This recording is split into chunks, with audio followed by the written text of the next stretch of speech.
Adelaide వేదికగా India Australia మధ్య జరిగిన పింక్ బాల్ టెస్ట్లో ఇండియా ఘోరంగా ఓడిపోయింది.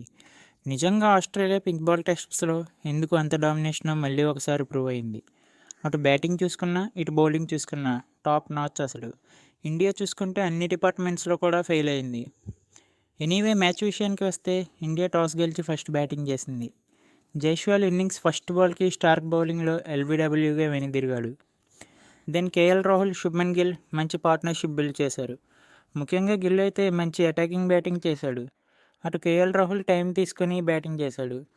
అసలు ఆ డ్రైవ్స్ అయితే మాత్రం చాలా క్లాస్ అనిపించింది. దెన్ స్టార్క్ బౌలింగ్లో ఎక్స్ట్రా బౌన్స్కి కేఎల్ రాహుల్ స్లిప్స్కి క్యాచ్ ఇచ్చి అవుట్ అయిపోయాడు. వెంటనే కోహ్లీ కూడా సేమ్ అదేవిధంగా ఎక్స్ట్రా బౌన్స్ అయిన బాల్కి క్యాచ్ అవుట్ అయిపోయాడు. గిల్ కూడా వెంటనే ఎల్బీడబ్ల్యూగా వెనుదిరిగాడు. ఇంకా తర్వాత రిషబ్ పంత్ చూసుకున్నా, రోహిత్ శర్మ చూసుకున్నా తక్కువ రన్స్కి అవుట్ అయిపోయారు. అశ్విన్ 22 బాల్స్లో 22 రన్స్ కొట్టి అవుట్ అయిపోయాడు. తనకు పడిన బాల్ మాత్రం మైండ్ బ్లోయింగ్ అసలు. స్టార్క్ వేసిన ఇన్ స్వింగింగ్ యార్కర్కి అసలు ఆ ప్లేస్లో ఏ బ్యాట్స్మెన్ అయినా సరే అవుట్ అవ్వాల్సిందే.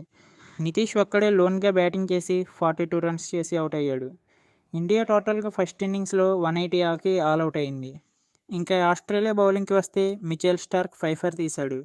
ఇంకా ఆస్ట్రేలియా బ్యాటింగ్ చూసుకుంటే ఉస్మాన్ ఖ్వాజా ఇనీషియల్గా అవుట్ అయినా Nathan McSweeney and Marnus Labuschagne wicket పడకుండా డే ఎండ్ చేశారు. నేథన్ మెక్స్వీనీ అయినా మంచి పాజిటివ్ మైండ్ సెట్తో బ్యాటింగ్ చేశాడు. బూమ్రా సెకండ్ డే స్టార్టింగ్లోనే మెక్స్వీనీని, స్టీవ్ స్మిత్ని అవుట్ చేశాడు. అప్పుడు వచ్చాడు ట్రావిస్ హెడ్. ఇండియన్ బౌలర్స్ మీద విరుచుకుపడ్డాడు. హర్షిత్ రాణా బౌలింగ్లో అయితే ఒక రేంజ్లో అటాకింగ్ షాట్స్ ఆడి 140 రన్స్ చేశాడు. సిరాజ్ ఓవర్లో వరుసగా 4 and 6 కొట్టాక సిరాజ్ వేసిన యార్కర్కి క్లీన్ బౌల్డ్ అయ్యాడు. మిచెల్ మార్ష్ని అశ్విన్ అవుట్ చేస్తే కమిన్స్ని బూమ్రా అవుట్ చేసి మొత్తం 4 వికెట్స్ తీశాడు. అటు సిరాజ్ చూసుకున్న Alex Carey, Travis Head, Mitchell Starc and బోలెండ్ని అవుట్ చేసి 4 వికెట్స్ తీశాడు.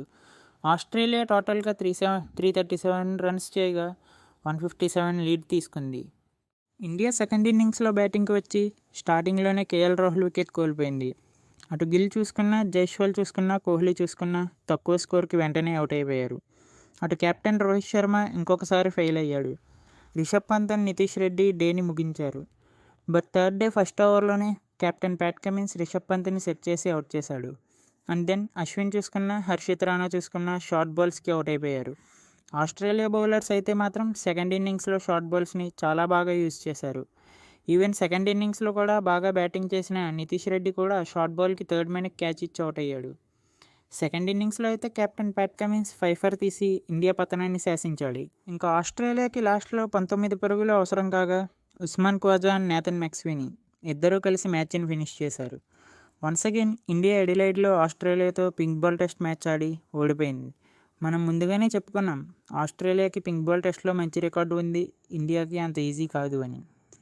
ఇంకా మెయిన్గా డబ్ల్యూటీసీ ఫైనల్కి వెళ్ళాలంటే ఇండియాకి ఇంకా టఫ్గా మారిపోయింది. ఇండియా డబ్ల్యూటీసీ ఫైనల్కి వెళ్ళాలి అంటే రిమైనింగ్ అన్ని మ్యాచెస్లో కూడా వాళ్ళు గెలవాలి. ఈ మ్యాచ్లో సెంచరీ చేసిన Travis Head man of the మ్యాచ్గా నిలిచాడు. Thank you for watching.